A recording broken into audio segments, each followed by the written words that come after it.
Hello everyone and welcome to episode 4 of this beginner's guide to Kerbal Space Program 2. We are in version 0.2.0, still early release, but that is the 4 science update, and what we're looking at is going through each of the missions in the new exploration mode and along the way learning some things about building and flying rockets. And today what we're going to be looking at is building ourselves a moon rocket, a rocket capable of landing on the surface of the moon and getting itself back. Now this episode is going to be primarily a build episode where we're going to build our moon rocket, but we're going to be taking a look at some more advanced building ideas than what we've looked at in the past. But right now you might be noticing, well, I'm sitting here with just a single capsule on the launch pad. What's this all about? Well, because you might be noticing every time you sit on the launch pad, your science button here is blinking because there is an EVA experiment that you can do on the surface of the launch pad, but you build yourself a proper rocket, can't get down to the surface. So just because this blinking light is driving me crazy, I'm going to actually click on this and we're going to do our EVA, drop down here to the surface, and we're going to be doing our little experiment here of, I guess we're scooping up some soot. But really, this is all about just simply just getting this experiment out of the way. It is 24 science for that? Okay, fine, whatever. But what we're going to do is we're just simply going to board and we're going to recover. And that was just going to be it.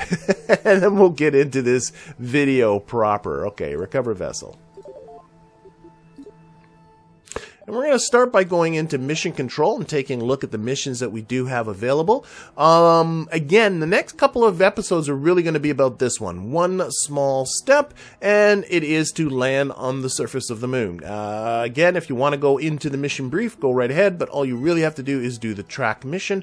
Along with that, we have some secondary objectives. One is to plant a flag within any mare on the moon. That is the first dibs mission. So a mare is one of those dark seas, and we'll be looking at how we can dial in our landing to land specifically at a mare. We're going to track that one. And also this perfect circle one, establish an orbit around Kerbin with an AP and a PE, each between 99 kilometers and 101 kilometers. So very close to a circular orbit. We're going to be doing that one next episode. So we're going to track that one as well. And we're also going to get ourselves into research and development and start unlocking ourselves some more tech, because with the last video, we came home with 760 science and we're going to start spending it. And the first place we're going to look is right here at moon landing. And specifically, we want just these landing legs. That's the main thing we want. We're going to research that. And I'm also going to pop on over for 180 science to power launchers. Gives us some wider, the medium size 2.5 meter fuel tanks, a nice adapter here, a bigger SRB, and the Skipper engine, that will be our most powerful engine we've locked to date. And that gets us that tier 2 is now unlocked, which is this whole section. And boy, would I love to actually keep going, because you start getting into some great rocket engines down here. It's funny in this game how rockets actually get easier as you move along rather than harder, because you get better parts. But instead of going that way, because it is a lot of science, we're going to concentrate here on the tier 1 section. What I would really like to unlock next is this one, Research Miniaturization, specifically for the Science Junior. This actually collects the exact same science as the Science Junior that is earlier in here. Not 100% sure where it is, but you probably know what part I'm talking about. But is so much lighter, and lighter is better when you want to get yourself, well, to the moon or anywhere else. But in order to get research miniaturization, I got to get power management first. So I'm going to unlock that. I'm going to unlock research minimization. And I also would really like to get these tiny engines. I love these little fuel tanks and little engines like that are down here, not just for probes, as we'll see in just a little bit, but of course to unlock that, I got to unlock the 3 that come before it. So that's reaction control systems and monopropellant drives. That all I honestly don't care about either of these. Not that they aren't useful, but not for what we're going to be doing today. But I do want tiny engines, so I'm going to be getting that. And while we're at it, why don't we start finishing off some of this section down here. We have introductory construction with tubes and extra construction parts and launch clamps. We're also going to get ourselves into specialized decoupling for some radial decouplers, some Sepratrons. We'll use those, and a stack separator if for whatever reason you want to use that. Then we're going to get into basic trusses. Probably not use that, but the micro construction, I really like things like the little cubic, I'm still going to call it the cubic orthogonal strut, but these little micro struts are great for fine construction. And finally, we'll might as well grab this small payload for the fairings. I don't think we'll be using these today, but just to kind of finish off the science that we have. And there we go. That is a healthy amount of science. Let's get into the vehicle assembly building and start our build. And a lot of people naturally lean towards the Apollo-style mission with the separate lander and the separate command module that have to separate. The lander goes down onto the moon, comes back up, docks, the command module comes back home with your Kerbals. But in Kerbal Space Program, that is a more complicated way to do it, but it's also a less efficient way to do it. Remember, we are working with a 10th scale solar system here, not the real solar system that we have, you know, that the Apollo astronauts had to deal with. And we are also doing with, for the size of our solar system, some pretty powerful engines. And carrying all those extra engines turns out to be a less efficient way to do it. With the real-world Apollo missions, they didn't have those crazy powerful engines. They needed them, but we don't. So what we're going to do is actually build this all in one big go. Our ship is going to land and come back because that is just the easiest and turns out the most efficient way to do it. But we're going to start with the Mark 1 capsule. We're going to obviously put on our parachute on the very top. Always like to take care of these things right off the bat. We're going to put a heat shield down here on the bottom. We're going to get into structure. We're going, oh, no, we're not. We're going to get into decoupling and get the stack decoupler. We now have the stack separator. The difference between the two is the stack decoupler stays attached to whatever stage you had, like, here, we'll put it on here. I don't know if you can see the little, yeah, you can see, wow, you can see the little arrow here. The base of the triangle is what it'll stay attached to. With a separator, notice how the triangles go both ways, which means it'll detach at both ends. I don't find myself often using the separator, to be quite often honest. The separator is also heavier, a little bit heavier, because it's got some extra explosives packed into it. But anyway, there we go. That's our part that's going to be eventually coming back to the surface. Now what we need to do is build ourselves the lander. Now, for that, we need to get a budget, so we're going to go into our trip planner once again. We're going to select the moon. And this is the way I like to design my landers. You'll go and look, different people do different things. But this is what I like to do, and it works really well for me. Imagine that we are sitting on the moon. We'll get to that point eventually, right? We got a lander sitting on the moon. We would like to get home. So what I do first is I work out what's the cost of getting from the surface of the moon to back to home and back down to Kerbin's surface. Well, if we look at the surface of the moon, to get from the surface of the moon back up to low orbit, according to this, it's 580 meters per second. I'm going to say it right out. This is an idealized number. This is an ambitious number. Now, having said that, I'm sure there are people going, I've done it. Yeah, that's great. Good for you. I am very proud of you that you did it with, but it is very much a minimum number. I would add 25% to this number, so I'm going to change it to 725 meters per second for my budget to get from the moon's surface back up into low orbit. Now this number here is much more dependable. To get from low orbit and get our Kerbin intercept is 280 meters per second. And then we'll be into Kerbin's atmosphere, and from then on, atmospheric drag and our parachute's going to take care of everything. So if we take the 725 to get from the surface to moon orbit, and then 280 to get from moon orbit back to Kerbin, that adds up to 1,005. So a vessel sitting on the surface of the moon with 1,005 meters per second of delta V will be able to get back to Kerbin. What we need to, though, is still land that thing. Now, we're going to build an actual stage that's going to take care of a lot of that, but this thing is going to have to do at least some of the landing. So what I like to add on to that 1,005 is about another 100 to 600, somewhere in that ballpark, to get around 1100 to 1600 meters per second of delta V for my budget, because then it can deal with the final part of the landing and then get itself all back home. And what I ended up doing with that was, actually, it turned out to be really, really simple. I grabbed the FL-T 200 fuel tank right there like that. And if I go to my engines and stick one of the most dependable engines here, the Terrier engine under that, I'll close this, you can see I'm already at, let's just make sure this is on vacuum. We are at 1,301 meters per second, right in the ballpark of what we were shooting for. So if this is sitting on the surface, and we'll still add some landing legs and stuff, which will bring this delta V down a little bit, but not enough that it'll get into any of our worrying zones. So this guy sitting on the surface will be able to get itself from the moon's surface back home again. But if I take a look at the thrust to weight, notice the thrust to weight here is I think that's 2.86. What that's telling me is that I have actually more engine than I need. Now, some people might be saying, well, if you switch this to the moon, and I got it with under the moon's field of gravity, I actually am well over 12 for my thrust to weight ratio, which means it's ridiculous. To land on the moon, technically, you just need to be over 1 here. However, I find with a moon thrust to weight ratio a little bit over 1, that actually that's a very difficult thing to land with. And to make myself, I like to make my life as easy as I can. I shoot for this to be 1 point something is basically what I shoot for. But this is a little bit heavy. Now it'll work just fine, but what it means is I'm carrying more engine than I need. And what I am going to just show people is, what if I switch from the Terrier to the lighter Spark? There's a big difference in mass. The Terrier is 500 kilograms. The Spark is only 130 kilograms. If I put the Spark there,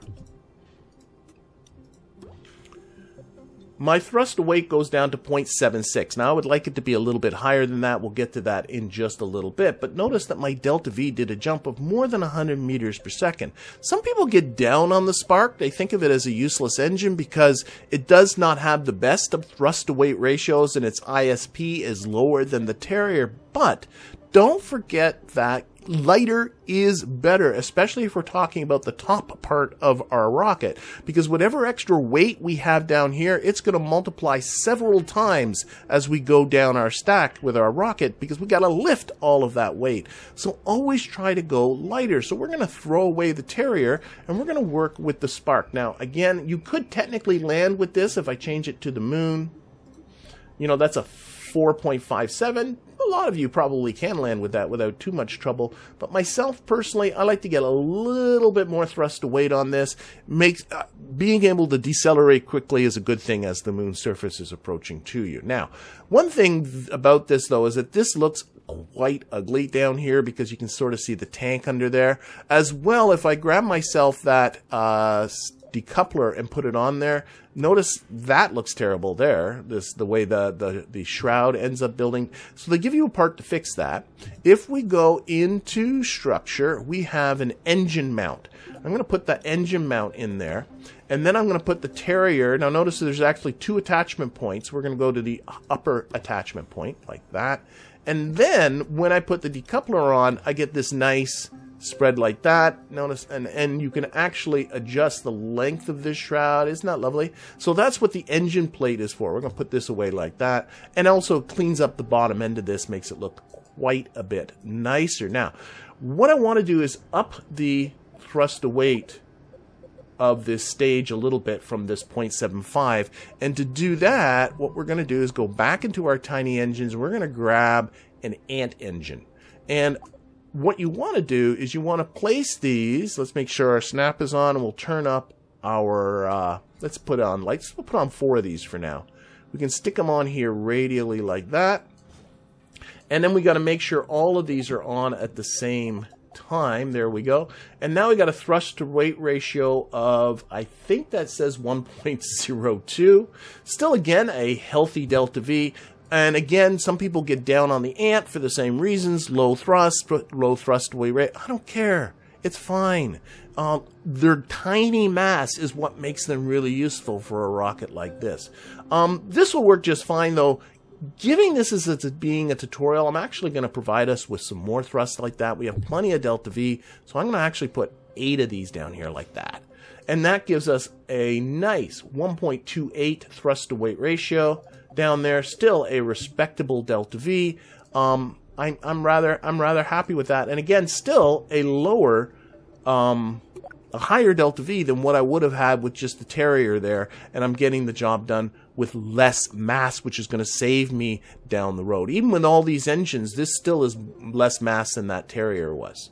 All right, so let's put this decoupler just out of the way for now. Let's make this into a lander. And to make it into a lander, of course, what we need are some landing legs. So we're going to go into struts. We're going to grab these guys. We're going to put on 3 of those, just like so.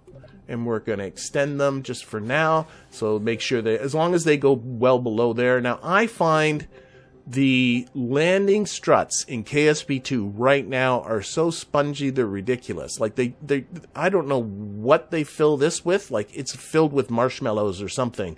So I'm going to go to the auto suspension. I'm going to go to the spring strength, and we're going to put these right up at the top, because otherwise this thing lands like it's like landing on a cushion, and it tends to fall over. That's going to help us out there. We're also going to put on some landing lights. Like so. We're going to stick these on the side. Landing lights are really helpful for just lighting up your landing zone and giving you much more of a sense as you approach the ground. Now, the landing lights here have this pitch angle adjuster, which is really lovely. Oh, I'm going to have to flip these upside down the other way. Okay, we will rotate them. I can get the right button to rotate. There we go. And now we'll right click on these and use the, there's my pitch adjuster. So we'll aim them down nicely like that so that they'll light up the ground as we approach. We can also use the move tool here a little bit. Click on them like so, and we're just going to tuck them in just a smidge. Take the snap off. Don't want the actual light itself clipping into the tank, but we can clip the brace in a little bit so they don't stick out quite as far. There we go. And then we're going to put on our customary, going to electricity. We're going to put on again 4 of these Z400 or 4 of these Z100 batteries and 4 of these Oxstat solar panels. And we're also going to put on a Communitron antenna. Under communications, the Communitron 16 antenna, just a single one is going to be fine for us. We'll stick it right here. It will come out towards the side. I'm also going to get some more lights. I'm going to get these photovoltaic, whatever these are. They're just lights, for goodness sakes. And we're going to put snap on, go to 3-way symmetry, and we're going to pop these right above our other lights. These are just blinky lights so that if we go in the dark, you can see it a little bit more clearly. If I right click on, I can adjust the colors. I would rather like to see a color template here rather than just adjusting the RGB. But if I put the green down to about 50% and turn the blue right off, and I turn these on, they're a nice kind of an amber color. I like that. If I go into advanced control, I can make them blink, and blinking every second I think is good. You can adjust the blink period if you like, but that'll give us some blinky lights. And then finally, getting into science here, we now have the Science Junior Junior. Now, there is the Science Junior. Both of these collect the exact same thing. There's no advantage of one over the other than the fact that the Science Junior, which we used last episode, weighs a ton, and I mean that literally. It's 1,000 kilograms, while this is only 50 kilograms. I want to emphasize that. It's 20 times lighter. So again, light is good, so we're going to use this. Now this attaches radially. I just got to find a spot to stick it. I think I'm going to put it, we only need one. Stick it kind of sideways right there. That works for me. All right. So basically, this is our lander, what you see right here. Now, one last thing I want to take a look at. We're going to take a look at some more advanced ideas. I want to take a look at the Action Group Manager. We're going to add in some action groups. So for instance, if I scroll down here on Action Group 10, which is 0 on your keypad, so I'm going to click on that. I'm going to go to communications, and I'm going to select the Communitron 16 antenna, and I'm going to toggle the antenna. So now, while I'm in flight, when I hit 0 on my keyboard, that antenna will either extend or descend. It'll extend or it will retract, depending upon the state in which it's in. It's toggling, right? So that's a way for me to not have to right-click on the antenna. I can actually just do that from here. Now, if I go back, I'm going to put in another action group as well. These lights that are here, I'm used to light up the landing. But that's the only time I'm going to use them. I don't want them to be on all the time. So what I'm going to do is I'm going to go to the lights action group, which is up here. And you can see all the lights that are on there. And the one I'm wanting, if you notice as I go over them, that they highlight. So this is the one. I don't want these on the lights action group. I don't want them to toggle on when I turn on my lights. So these broad range photovoltaic generators, I'm going to take them out. These little guys, they're fine to come on, but I don't want these ones to come on. Instead, what I would like them to come on with is if I go into, let's go back out again, and go into the gear action group, and I would like to, again, lights are under utility, I would like them to come on when I toggle on the gear. So here are my, let's find the right ones. I wish they had normal names, but here they are, the broad range photovoltaic generators, and I want to toggle the lights. So we're going to click on each of these, and we're going to toggle the lights. So now when I toggle the gear action group, the lights will toggle on and off. And I'm noticing, and again, this seems kind of odd, but the gear, landing gear themselves are not in the gear action group. Not quite sure what's going on with that, so I'm going to go to ground. We're going to click on these LT Waterloos. There we go. And we're going to toggle the legs with these. Toggle leg. And go to this one. Toggle leg. Excellent. So there we go. So now we've set up some action groups. We've got our lander all set up. We're going to retract our legs because they're not going to be they're not going to be extended when we go up. But what we're going to do now is build the rest of this vessel. So again, this thing sitting on the surface will be able to get itself back to Kerbin. Now what we need to do is get itself to the surface of the moon. So once again, we're going to open up our trip planner. We're going to take a look at the moon. There we go. So what does it take to get to the surface of the moon? Well, if we imagine ourselves in low orbit about Kerbin already, it takes 860 meters per second to intersect the moon. It takes 280 to get our low orbit. And then according to this, it takes 580 to get down to the surface. But I've already mentioned this is an exceedingly ambitious number. Because this is a tutorial, I'm going to add 50% to this number and make it 870. So if I add 860, 280, and 870, and then add that to the 1,005 that I've had already budgeted for the lander, I end up with 3,015. So if I put another stage under this that has at least 3,015 meters per second, then I'll have something that can get from low orbit, land on the moon, and come home again. Now, I also want this stage to deal with the upper part of my orbital insertion, so I'm going to add on about another 1,000. So what I'm looking for is something that's going to be about 4,000 meters per second. And what I found ended up working very well is, well, if I get back to my decoupler, get the stack decoupler under there, and then I'm going to go into my fuel tanks, and I'm going to grab an FLT-100, an FLT-200, and an FLT-400 fuel tank for our next stage. And then under that is going to go, now we are going to need the bigger engine, the familiar Terrier engine. And if I look at our delta V, we can see that that is 3,194 meters per second. Is this? Now, unfortunately, this number is not the same number that I got before while I was building this. We're still in early release. This isn't this is a beta game, and these calculations are not consistent. That said, I did test this, but you might be finding that this number may be different for you. In fact, the first time I built this, exactly the same. This was like about 3,600 meters per second. If we take a look at the thrust to weight ratio here, again, making sure that this is indeed in a vacuum. Let's go to atmosphere and then go back to vacuum.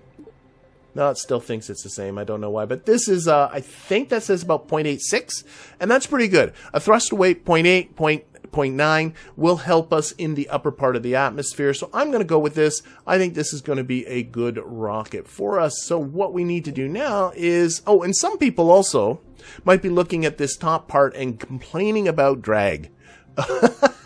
Well, drag smag. I don't care. Honestly, people get way too obsessed about drag.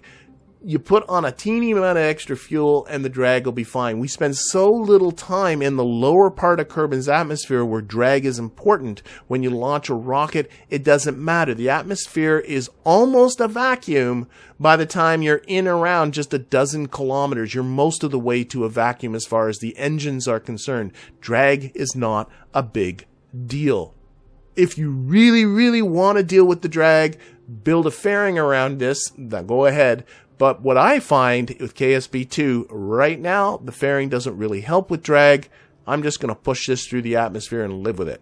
So what we're going to do instead is go down to our next stage. And for our next stage, I like to budget for a tutorial about 3,800 meters per second. And if you add that to the 3,015 I've got so far, I end up with a total budget of about 6,815 meters per second.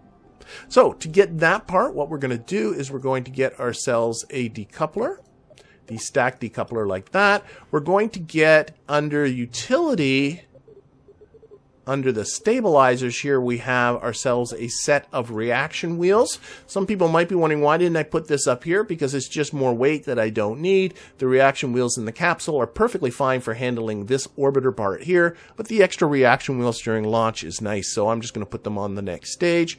And then what we're going to do is we're going to get ourselves under structure this adapter, and we're going to go out to the next bigger size, the medium size, and we're going to grab our largest medium tank, the X200-16, and under that we're going to put our newly unlocked skipper engine.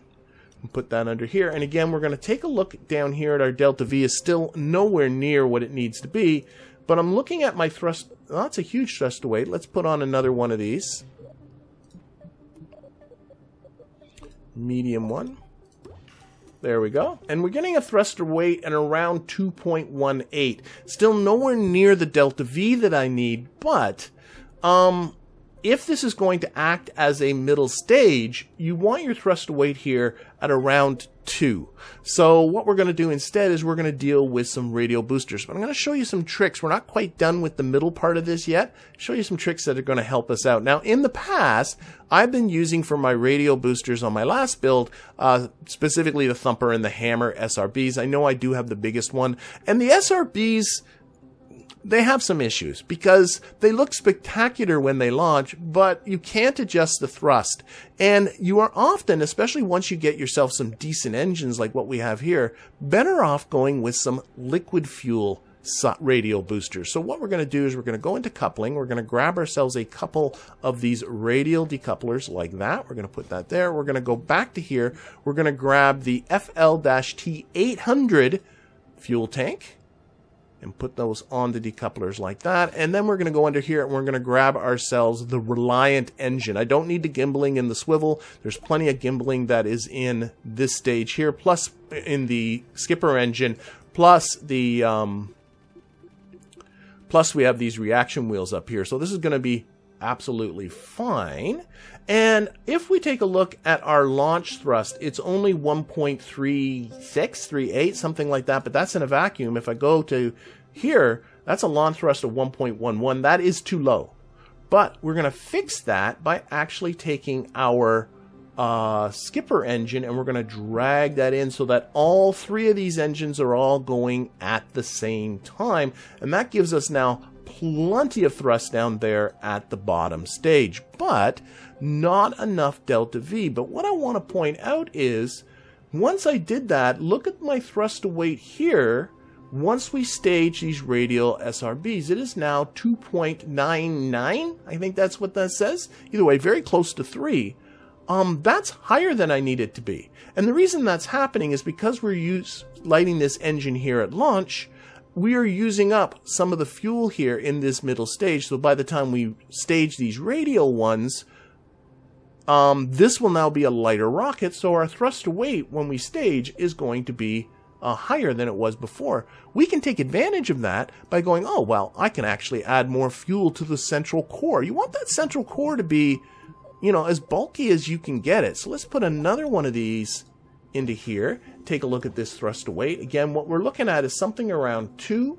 Still plenty of thrust on the bottom stage. Nice thrust to weight here on our core stage.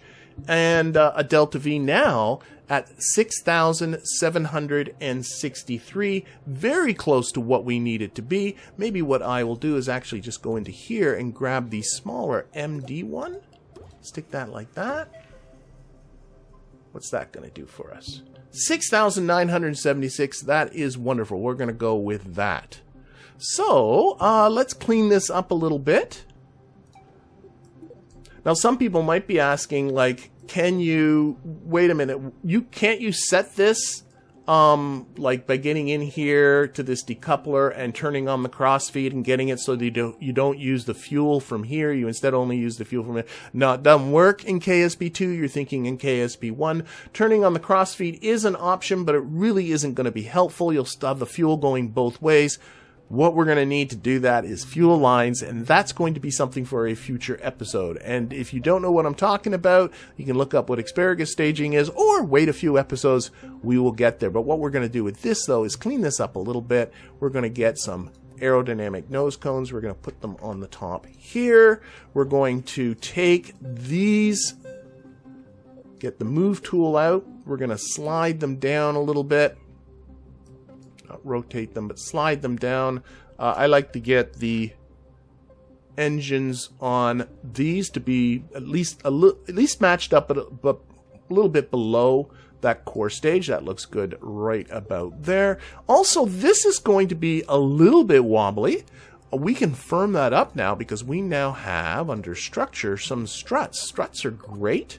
You can get into here, and I'll keep on the two-way symmetry, put the snap on, and that will firm up this. It's attached very well by the decoupler here, but this will make a nice firm detachment here, so there'll be no wobble in these radial dudes.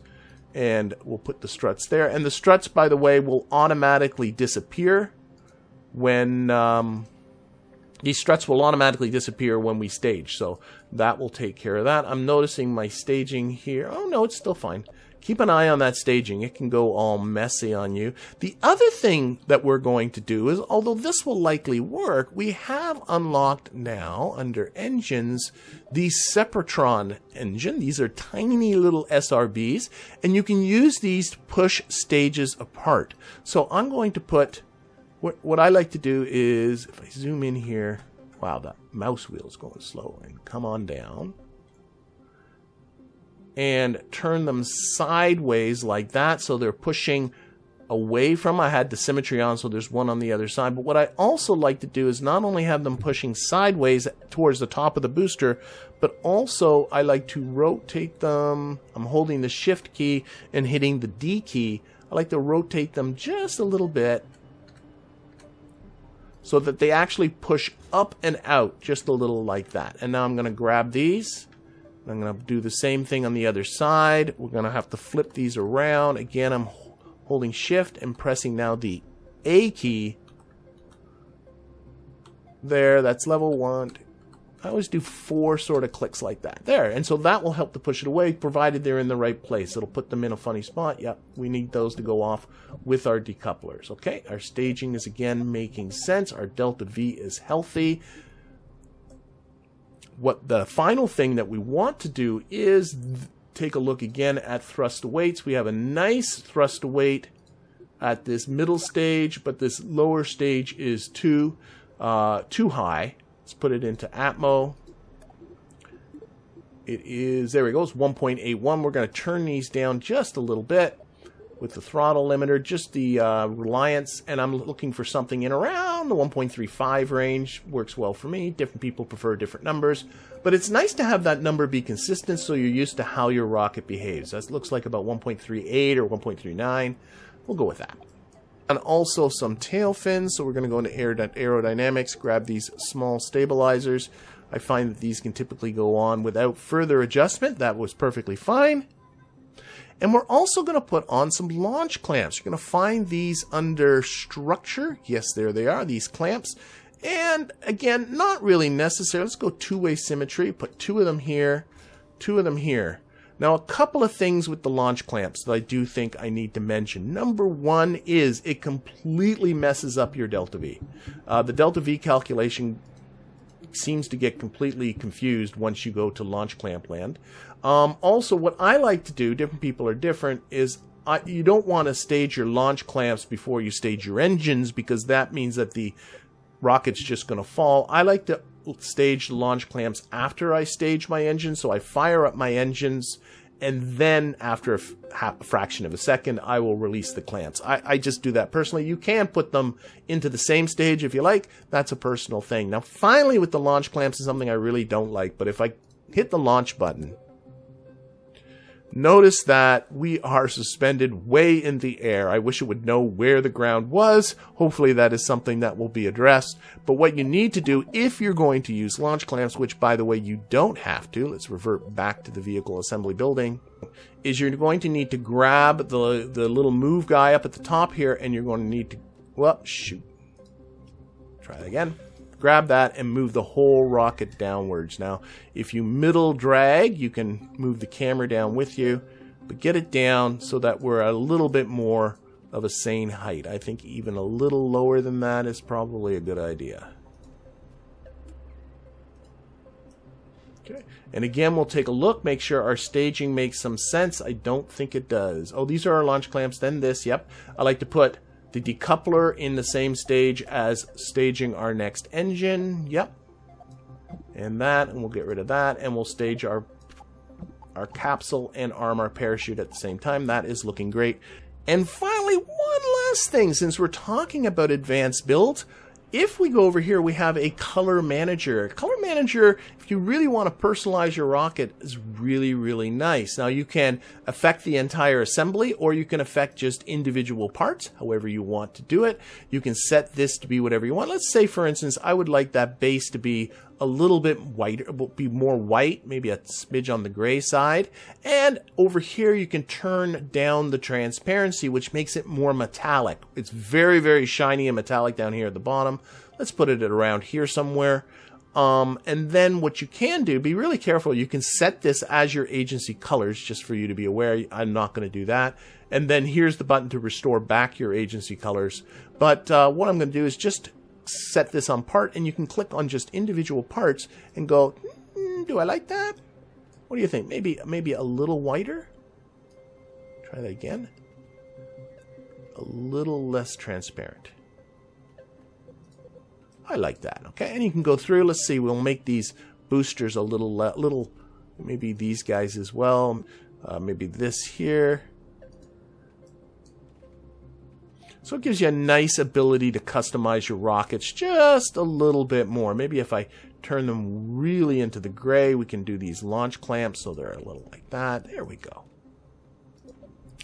But other than that, all we got left to do is to pick our Kerbal. Who's going to be our victim? I mean, our Kerbal for today. How about here? Rosin Kerman. You're going in and launch. But that's going to have to be for the next episode, when we're going to go for the perfect circle contract. I hope to see you then.